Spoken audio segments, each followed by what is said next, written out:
Hi, I'm Andrew Armstrong and welcome to the back office.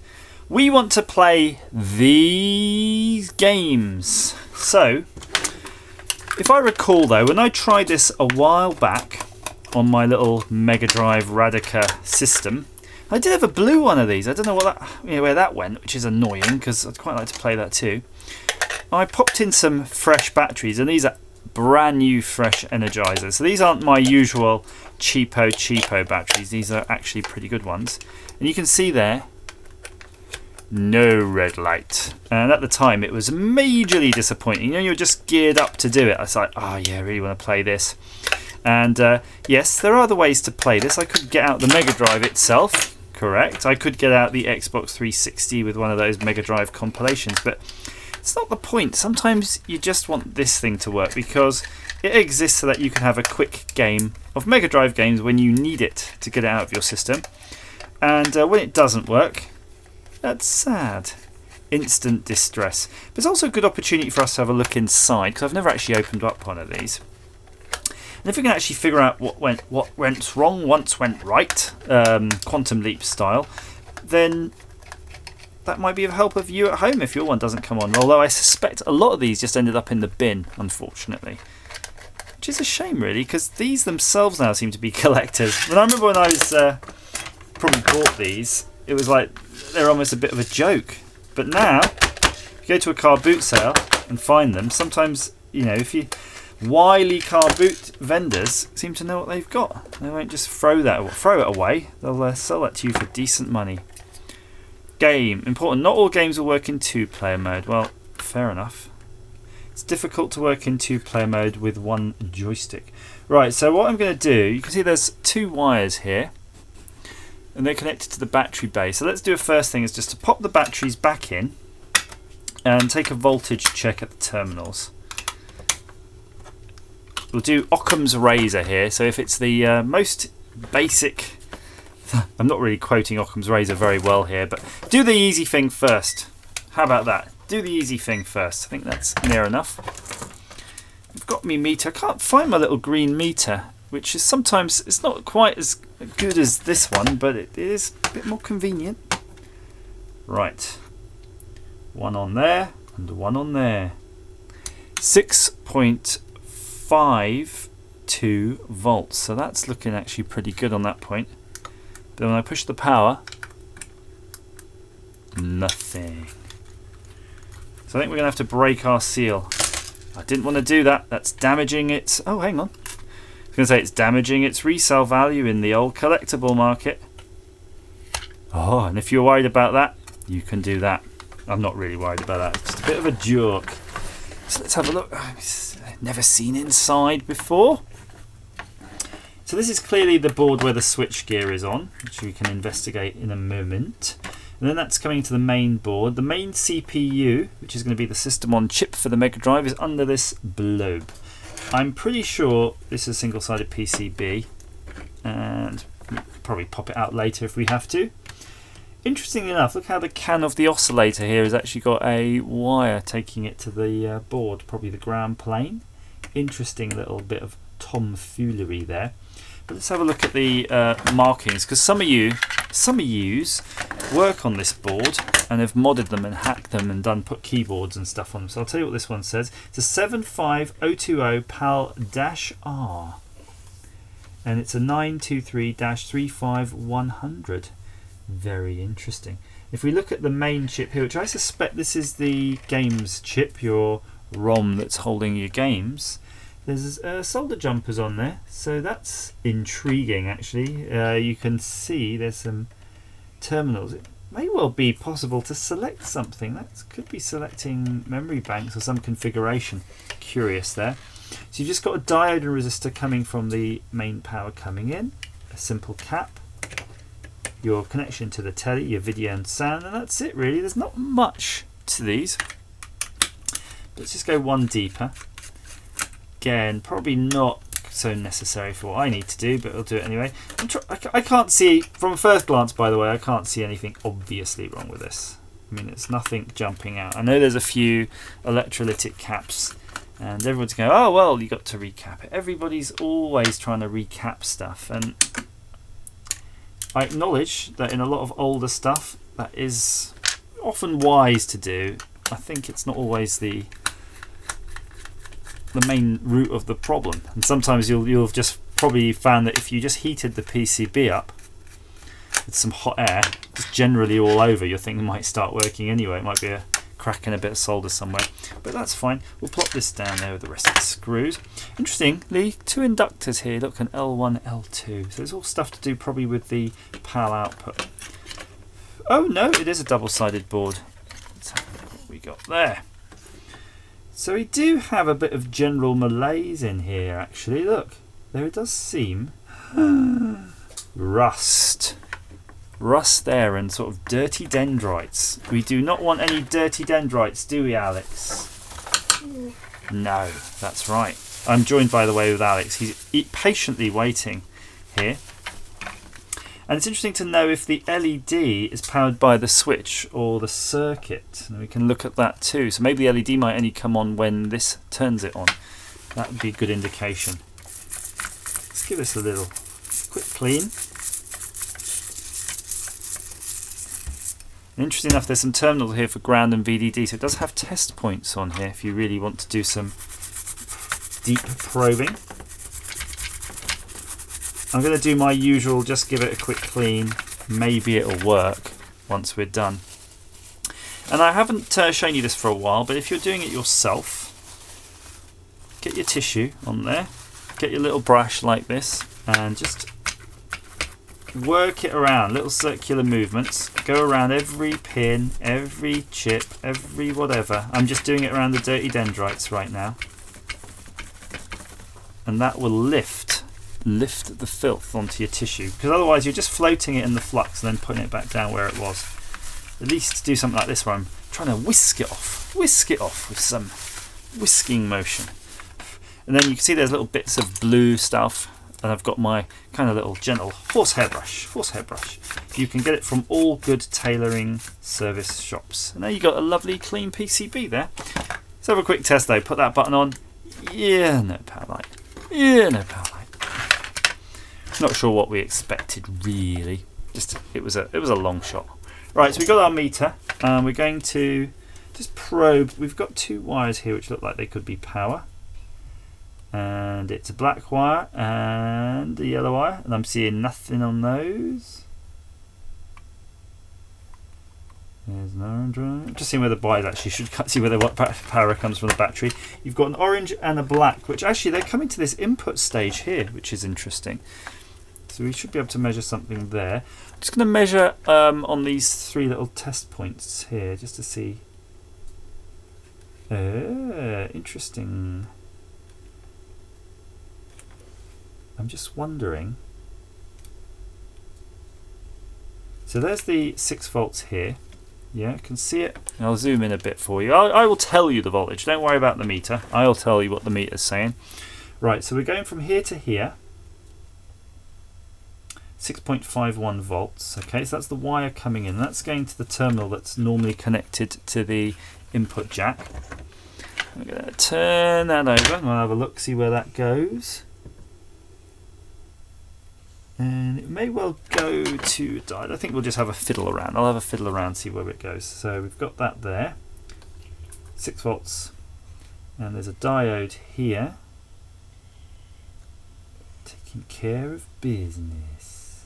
6.51 volts down to that component there, which is a fat old cap. It's got a nice big fat cap there.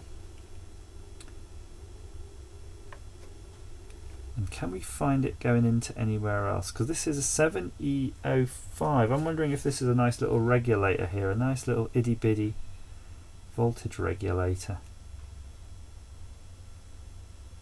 So far, nothing. I'm going to put that switch to on, by the way. Make sure that switch is on. It is on. I'm just going to probe around the switch area here. Again, to that common ground we have up there. There's a 1.1 volts there. 6.51. So there's definitely power at the switch. And then we're going to check these pins here, see what we get, because they're the ones that actually do go to the switch mechanism. So you've got 6 volts at the orange, that's a ground, that's a nothing on the red, and then we've got a 1.1 volts on that yellow. So if I switch that in though, that'll be turning it off effectively. Let's see if we have any difference here. 6.51, nothing. Me reading it badly. 1.0. I'm wondering if this switch could be the culprit here. So let's have a look at what the switch seems to be doing. So you've got the orange coming in. We could take this board, but orange, black, red. So this board is the same colours as coming in. So orange, black, red, yellow, orange, black, red, yellow. Right. So we have the orange one coming in, and we know that the black is ground, right? So the orange is coming in. It's going round to here, so this part of the switch. And then we have another bit here that's connected, but seems to be optionally connected to ground, but it doesn't seem to be doing anything. We have a resistor here. There's some dendrite action going on. In fact, quick check just in case it's that. And then when you press the switch, it appears it should be getting something between this red and black here. So it seems to be maybe there'll be a signal coming back on that red. And you're probably basically connecting the orange to yellow, if that makes sense. And there's the yellow, and there would be the orange. So if the switch potentially makes contact between that and that, well, I think that could be the case. So let's see. I'm just going to do a dirty short here. Pretend I'm a switch. Yep, the light comes on. There you go. The red light is on. So it could be the switch now after all that, which probably makes sense. If we're seeing corrosion and all sorts of stuff going on. Diagnostics, eh? Do you like diagnostics, Alex? Yes. Oh, excellent. And you know this is really excellent? Do you know why it's super excellent, Alex? No. Because I bought 3 RCA to SCART adapters the other day because I was really distressed at how I couldn't find any because of when I wanted to try our various TV games. And I looked over and I can see them on the shelf. So I reminded myself that those exist.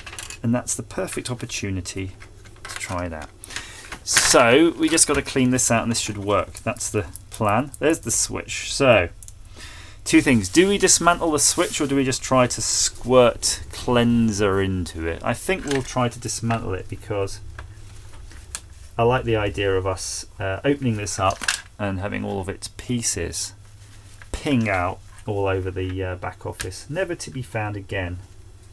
And also I get to play with a sharp blade and levering it in front of my sort of fingers. It's quite gentle. Right, so we've got that going on. This would be a perfect opportunity to have 2 of these blades, wouldn't it? Now, Mr. iFixits or Miss iFixits, when's my toolkit coming up? I'm going to speak to iFixit and say, well, I'm still awaiting my iFixit toolkit. You promised me. Right, we've got that there. Let's be very gentle. I can sense a spring in here. Big old spring. Wow, look at that. It's really complicated in here. Now, it may well be the case that I've totally killed this, but I can see some signs of internal corrosion in here. And look at this though, it's got the whole gubbins in there. Look, a little bar, spring. It's like this is the most complicated thing in the world I've ever had to dismantle. I'm trying to figure out how it actually makes contact. There is some General Funk in there. I can definitely see that.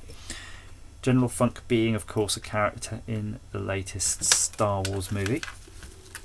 But what might be cute, I would really love it, if just sliding this up and down would somehow short out the appropriate things. I could see that light come on, just to confirm to me that we're on the right track. But it's not going to happen, so we're going to go in with our gunk. I'm going to use, it's quite a, I was going to say it's quite an aggressive brush. Look, and it actually pulled that component out. So I'm going to have to figure out how that goes back in. Thank you. But at least that's it. There's no more componentry in there. It's just literally metal contact.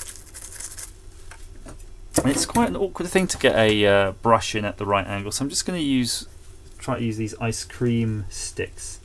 And these aren't, you can buy ice cream sticks ready prepared, but we've gone the full distance here and actually eaten the ice creams.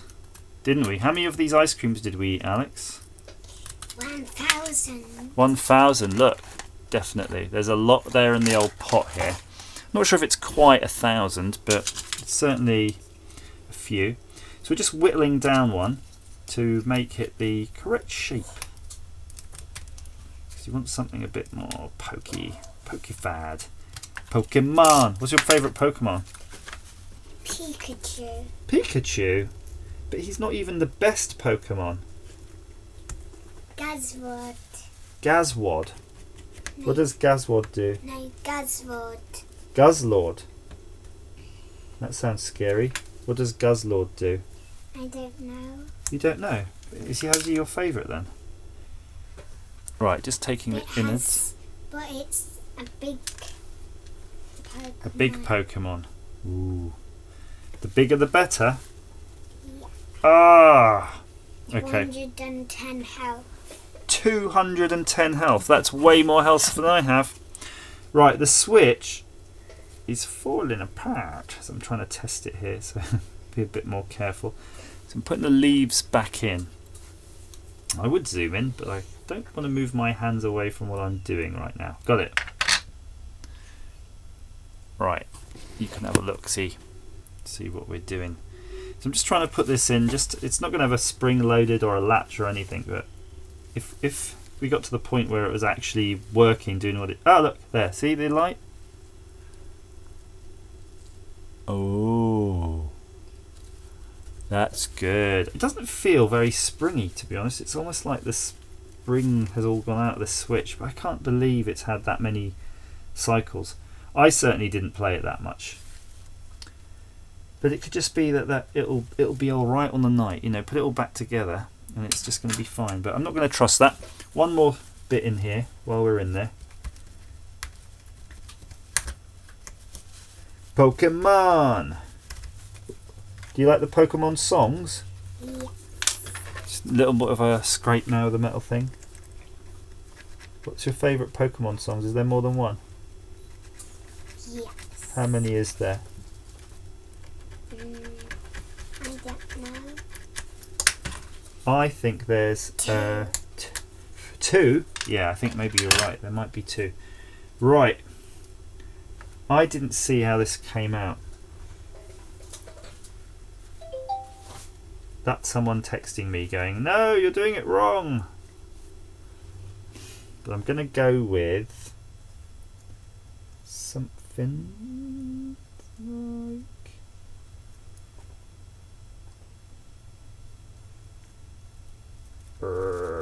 was it like that?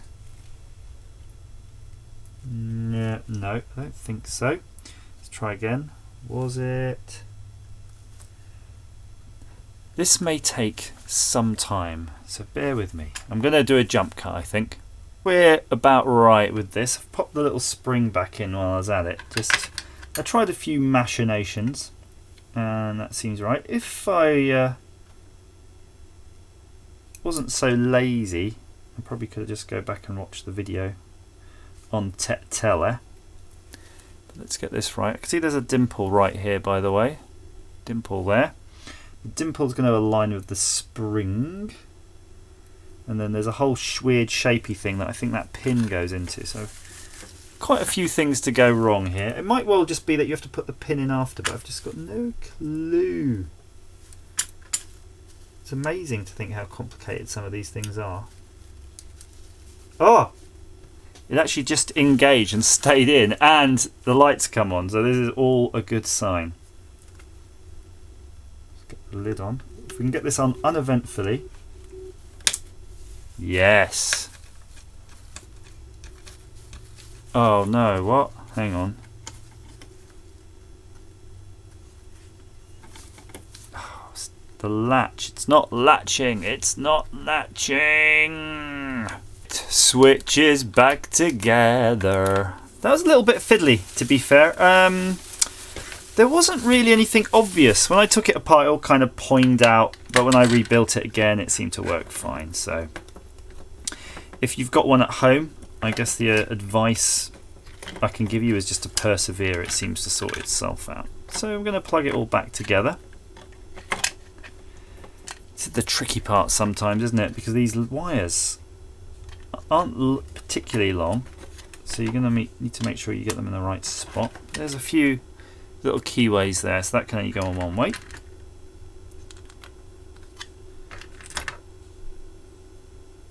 Four screws.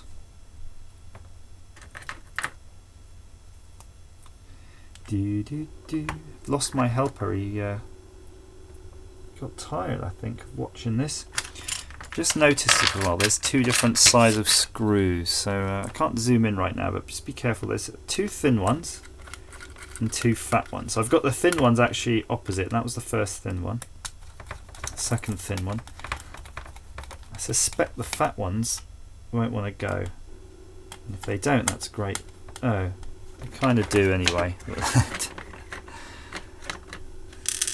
So I was having a quick look at this board while I was sort of mulling this switch, and I've noticed it doesn't seem to have, unlike the sort of Commodore 64 DTV, it doesn't have any additional ports that you can connect anything to. I was kind of hoping that you might be able to get the second joystick on there, but there is no obvious way.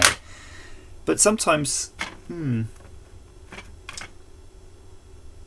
yeah, I don't know. I'm just wondering though, some of these systems like Mega Drives and stuff, I'll have to check it. It may well be the second joystick is multiplexed onto the same signals, but I wouldn't sort of count on it. That's the downside. I wouldn't count on it right now. I've not seen anybody really doing much hacking on these things. And when I had a look closer at the board, there are some sort of general funk. Some of the other components, but I'm not going to wash them down. I'm not going to go overly critical on cleaning them up. I think sometimes you might just do a bit too much cleaning up and then nothing will work. Let's see how that goes on. Still goes on. That's nice. But just sort of figure out where the lid. I think that's that way. I'm going to guess the antenna was at the back, so it sort of suggests that this PCB may well.